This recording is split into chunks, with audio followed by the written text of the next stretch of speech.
ज़्यादा समय न लेते हुए हम स्टार्ट करते हैं। तो संज्ञा और संज्ञा के उदाहरण हम लोग पढ़ चुके थे। तो आज की क्लास हमारी सर्वनाम है। सर्वनाम शुरू करते हैं। सर्वनाम किसे कहते हैं? सर्वनाम क्या होते हैं? संज्ञा के स्थान पर प्रयुक्त शब्दों को सर्वनाम कहते हैं।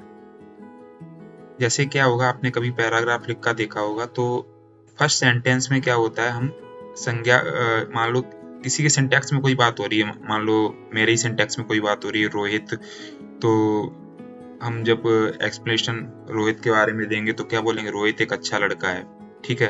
उसके बाद अगर फिर हम रोहित के सिंटैक्स में कोई दूसरा सेंटेंस बोलेंगे तो ये नहीं बोलेंगे रोहित एक अच्छा लड़का है, रोहित बहुत पढ़ने में तेज है, रोहित बहुत ईमानदार है। तो बार बार रोहित शब्द का प्रयोग हम, जो कि एक व्यक्तिवाचक संज्ञा है, उसका प्रयोग हम ना करके उसकी जगह पे कोई और शब्दों का प्रयोग करते हैं। जैसे रोहित एक अच्छा लड़का है, वह पढ़ने में बहुत तेज है, वह बहुत ही ईमानदार है, वह दूसरों की मदद करता है। तो आपने यहाँ देखा होगा, अब पहली बार में तो हमने रोहित का प्रयोग किया, उसके बाद रोहित के स्थान पर जो वह का प्रयोग कर रहे हैं, तो ये वह आखिर है क्या? तो यही है हमारी सर्वनाम। तो शुरू करते हैं कि संज्ञा के स्थान पर प्रयुक्त शब्दों को सर्वनाम कहते हैं। जैसे मैं, तुम्हें, वह, वे, आप इत्यादि, ये सब क्या है? सर्वनाम है।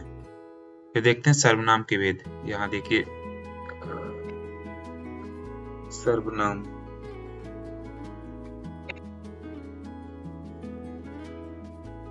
सर्वनाम के भेद। तो सर्वनाम के 6 प्रकार होते हैं। कौन कौन से? नंबर 1 पुरुषवाचक, नंबर 2 निजवाचक, नंबर 3 निश्चयवाचक, और नंबर 4 अनिश्चयवाचक, और नंबर 5 प्रश्नवाचक, नंबर 6 संबंधवाचक। तो इनको हम एक एक करके पढ़ते हैं। तो सबसे पहले हम पढ़ते हैं पुरुषवाचक। देखते हैं पुरुषवाचक सर्वनाम। जिस सर्वनाम का प्रयोग स्त्री व पुरुष दोनों के लिए किया जाता है, पुरुषवाचक सर्वनाम कहलाते हैं। तो जिन सर्वनाम का प्रयोग स्त्री व पुरुष दोनों के लिए किया जाता है, उन्हें क्या कहते हैं? पुरुषवाचक सर्वनाम कहते हैं।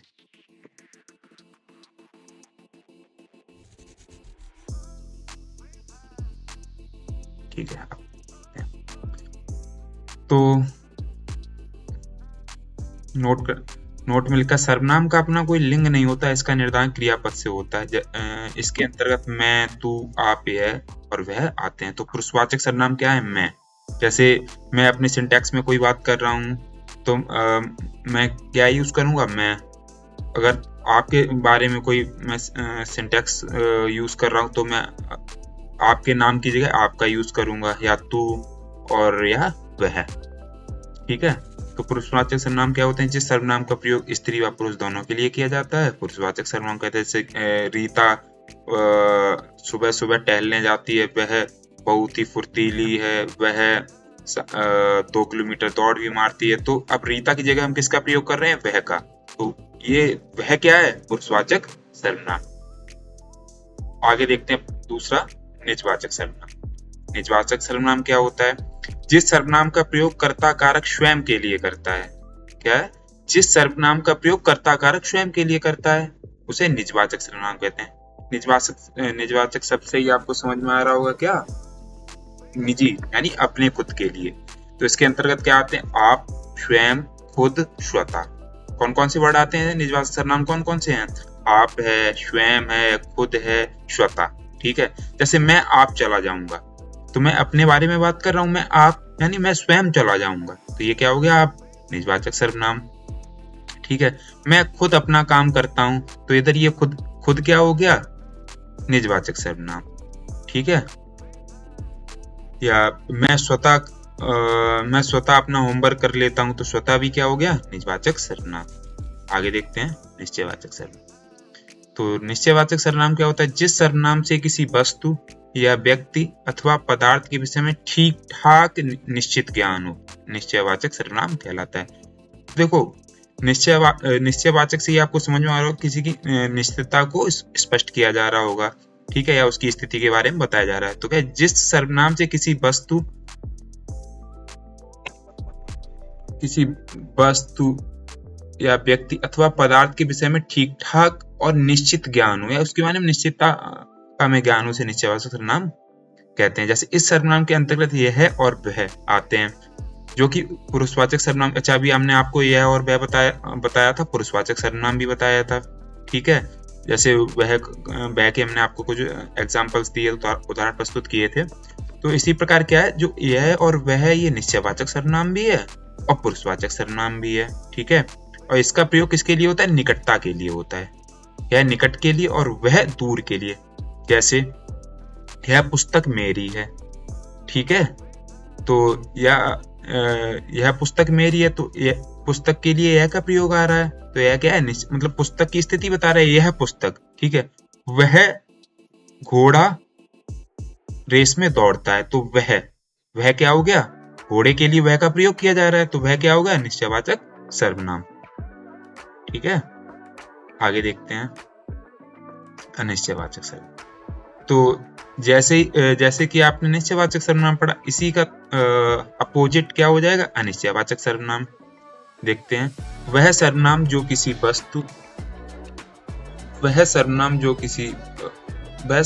किसी निश्चित वस्तु या व्यक्ति का बोध नहीं कराता है, अनिश्चयवाचक सर्वनाम कहलाता है।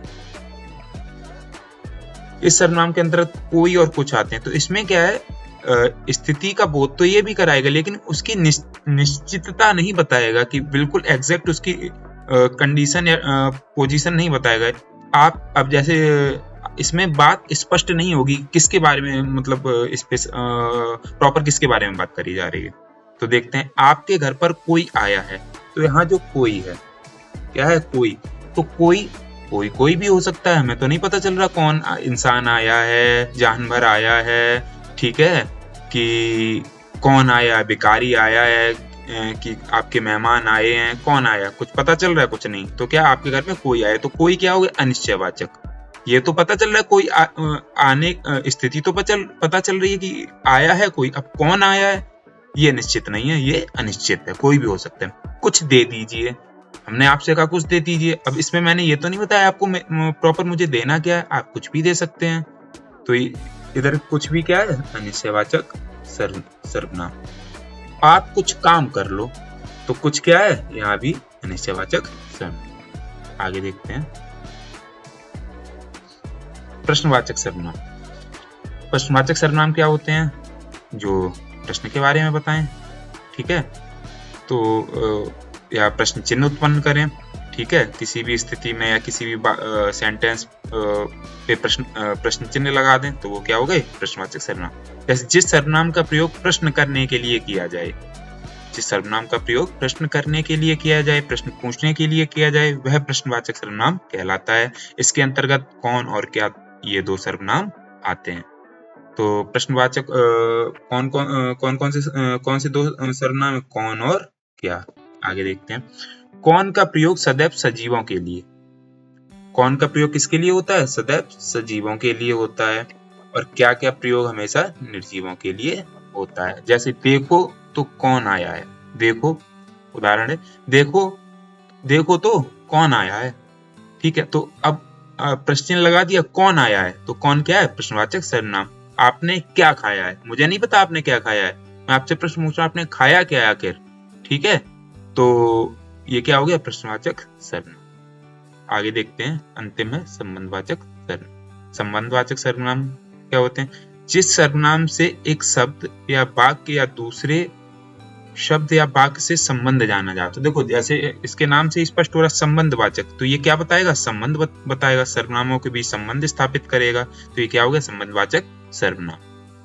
तो जिस सर्वनाम से एक शब्द या वाक्य या दूसरे वाक्य या दूसरे शब्द या वाक्य से संबंध जाना जाता है, संबंध के बारे में पता चलता है, उसे क्या कहते हैं? संबंधवाचक सर्वनाम। इसके अंतर्गत जो और सो आते हैं।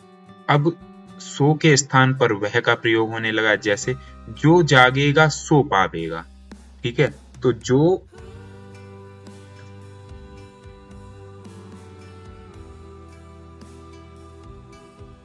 जो जागेगा सो पावेगा, और जो सोवेगा सो खोवेगा। तो जो सो इधर क्या है,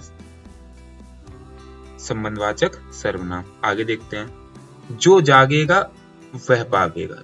तो सो की जगह हम वह का भी प्रयोग कर सकते हैं। तो जो जागेगा वह पावेगा, जो सोवेगा वह खोवेगा। आगे देखते हैं, जो के अनुरूपी होते हैं, जैसे जो की जगह जिसका, ठीक है, जो की, जिसको, जिन्होंने, जिनके आदि।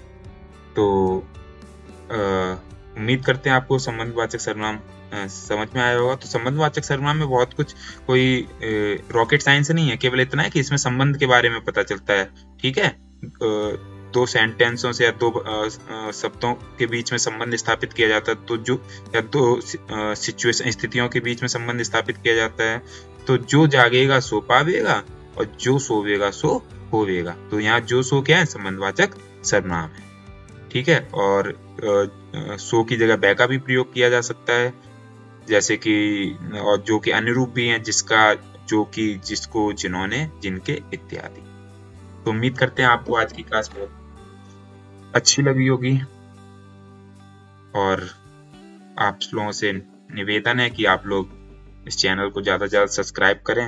मैं आपके लिए और भी अच्छे अच्छे कंटेंट लेके आता रहूँगा। अभी तो हमारी ये क्लास रिकॉर्डेड चल रही है।